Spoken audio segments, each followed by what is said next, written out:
Hey everybody, One Legend One here, with just a quick Witch Doctor overview guide to help some of you that are wanting to try the Witch Doctors out get started in the right direction.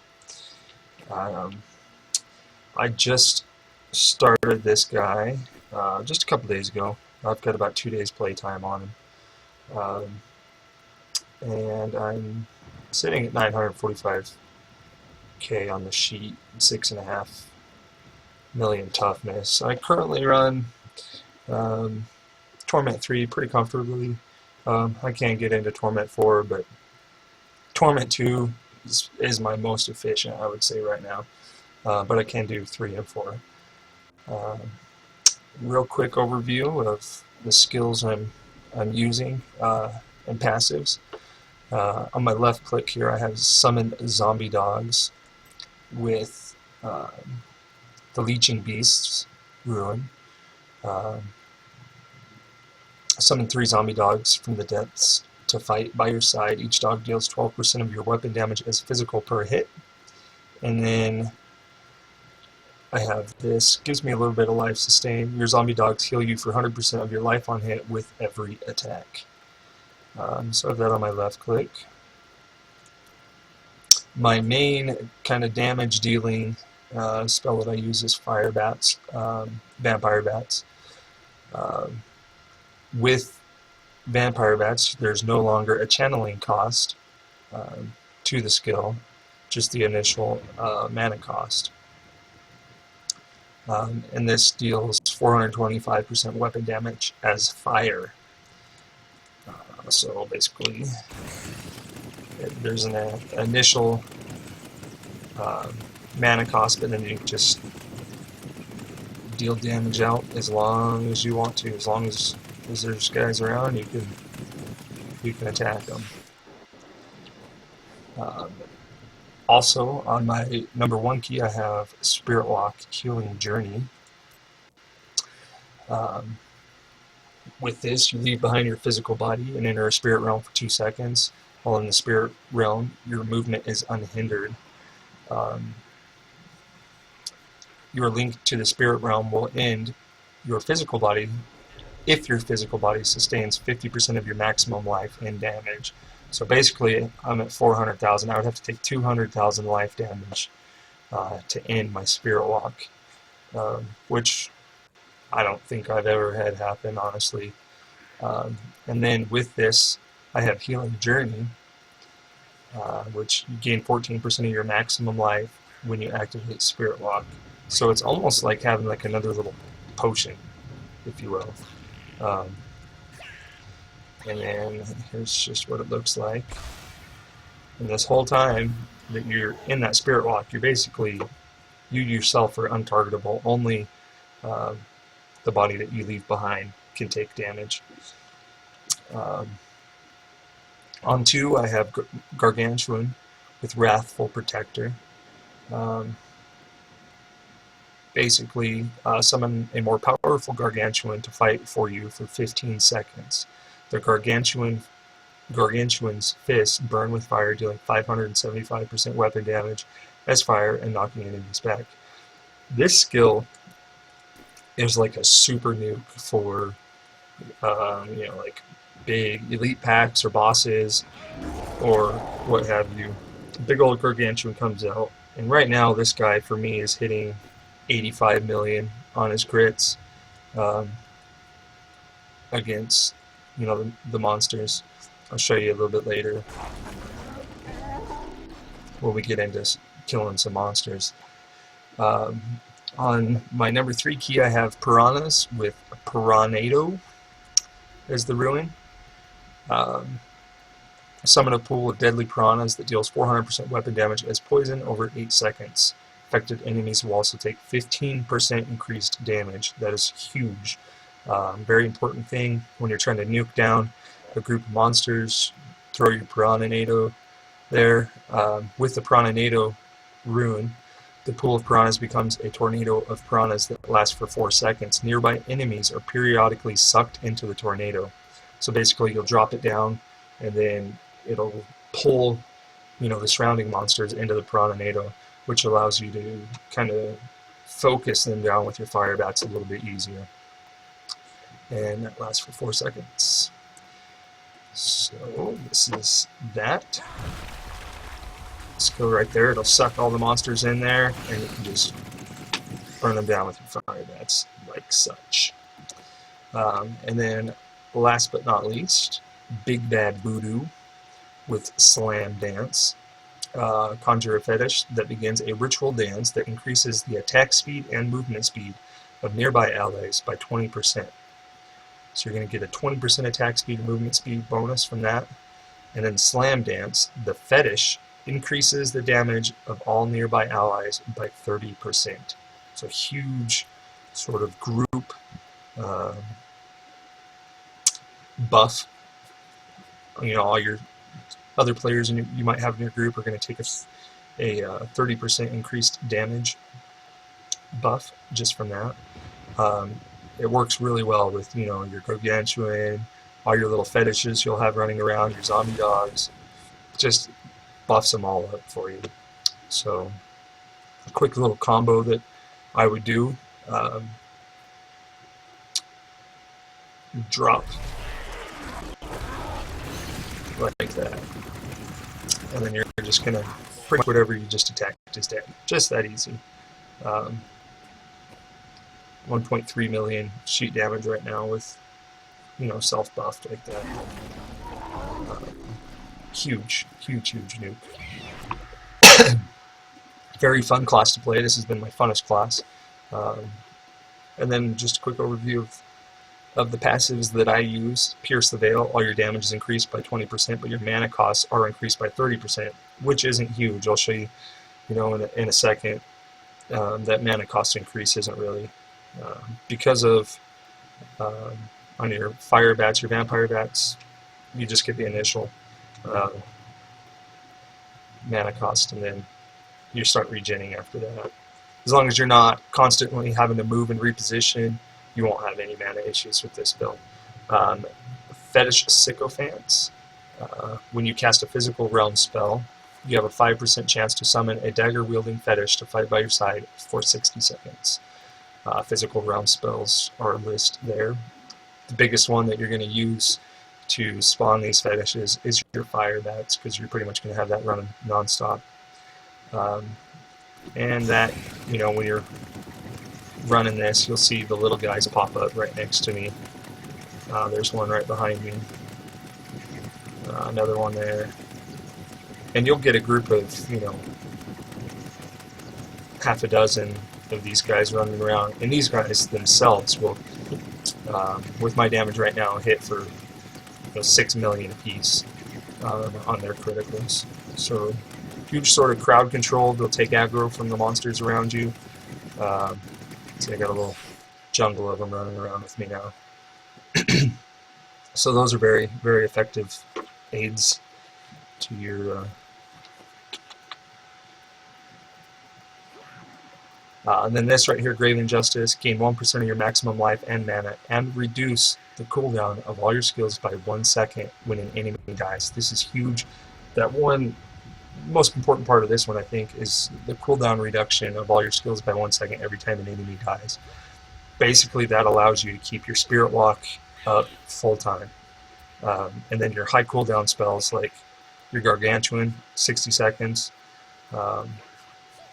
and your Big Bad Voodoo, you run around and kill a couple guys, and the cooldown on these is just going to deteriorate fastly, and they'll be back up before you even need them. They come back up really. You know, you're running through just killing small trash mobs, and you don't really need your big nuke spells. And then Piranha Nado is only 16 seconds, so that's just about all the time it seems like to run up to a group, Piranha Nado, kill them. By the time you get to your next group of monsters, it's back up. No problems there. And then I use Jungle Fortitude as well. Reduce all damage taken by you and your pets by 15%. Just sort of a toughness passive skill. Helps you survive a little bit. I like it quite a bit. Right now I'm currently sitting at 46% critical hit chance, 443 critical hit damage. You want those basically at a 1 to 10 ratio. For every 1% of critical hit chance. You want 10 critical hit damage. So ideally right now I should have 446.8% critical hit damage. That would be the most ideal ratio for optimal damage output. On my Paragon point, so it looks like I haven't updated these recently. My core, I'd like to have maxed out movement speed.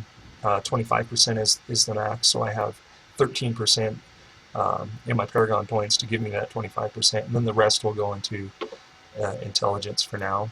On the offensive, I'm trying to get my critical hit damage up to match my critical hit chance, so that's where that's at right now. All my points into that. Defensive, all resistances. Seems to be the most efficient one there as far as getting your toughness up, and then life on hit, so that your zombie dogs are helping you sustain through the fight. So you walk away from a fight and just a couple seconds of your life, you'll just watch it go do do do do do do all the way back up. So right now I'm sitting 1400 all resistances on the minimums. I don't know, 1624, 1626 on some of those. 400,000 maximum life. Ooh, I am low on movement speed. I forgot. I took that off of there for fire bats. So I actually need to... Whoops, how did those not get saved?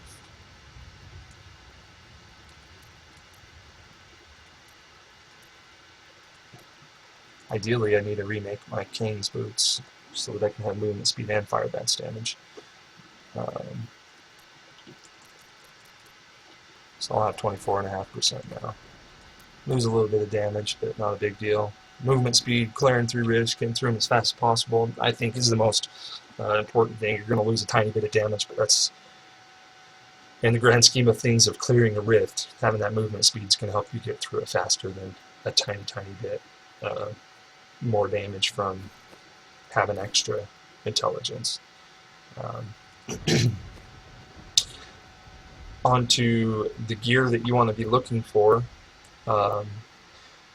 As far as optimizing your damage output, you're going to be looking for, as your gargantuan, your fire bats or fire damage. The majority of your damage output is fire. You'll be looking for fire skills deal 20% more damage. You want a cinder coat. That's not the best cinder coat. I'm trying to get 3 sockets into it on my reroll right now, but it's proving nearly impossible. Mask of Germ. This is a very, very good mask.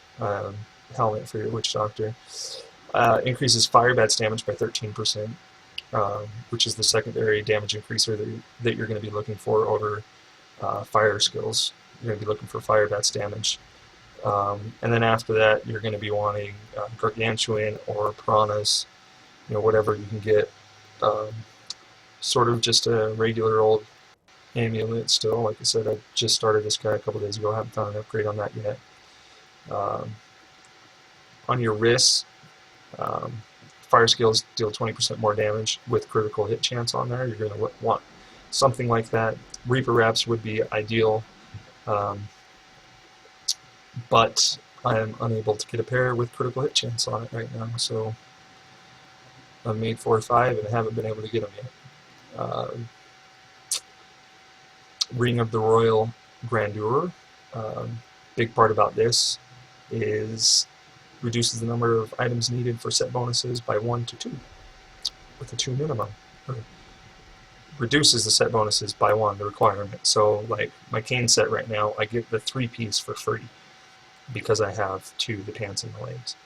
My King of the Deep, this one's alright. I have spent unreal amount of money trying to re-roll that vitality into increased damage against elite packs. I'm like almost, I think I'm just short of 1 million damage, or 1 million gold per re-roll. Where the heck's the, she's over here. Let's see what I'm at on it right now. Yeah, this next one will cost me 874,000, and I have not yet once got an increased damage against elites roll. I've gotten everything else like 100 times, just not that one. I'd take 5% right now, I really don't care.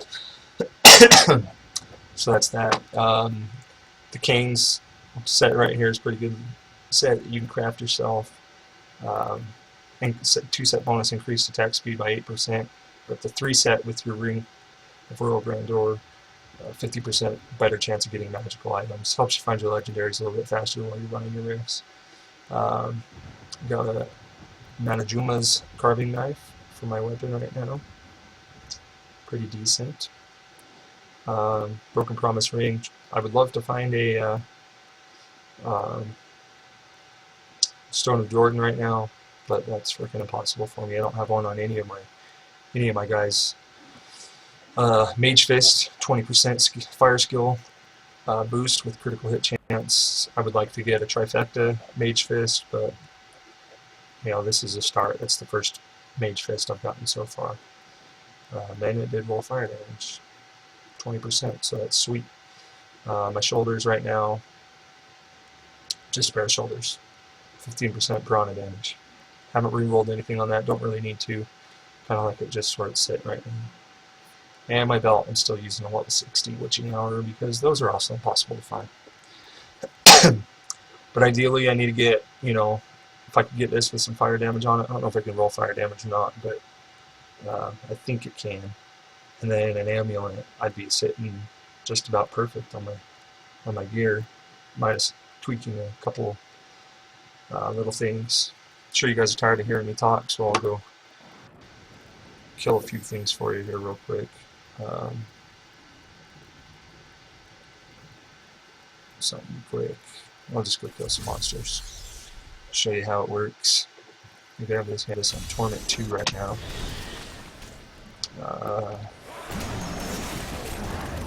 So, you know, see, clears pretty fast. The only thing I don't like about fire bats is you'll see my criticals from the damage.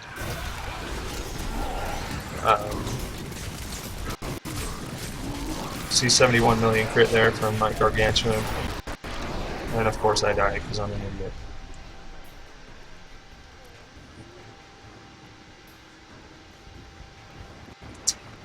Way to finish out a video here. Go ahead and die to trash.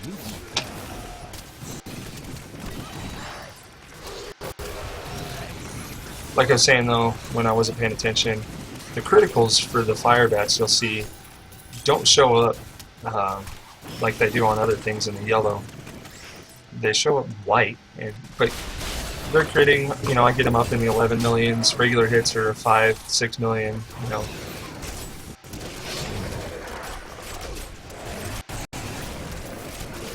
Without any buffs there.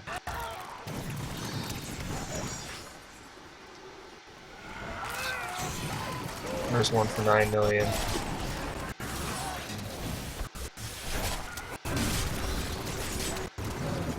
Couple 10 millions in there.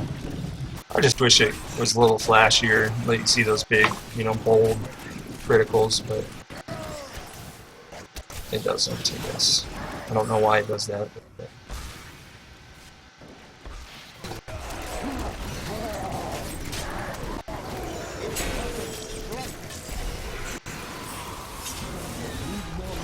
you know, 77 million for my gargantuan there. Like I said, he's just a big nuke.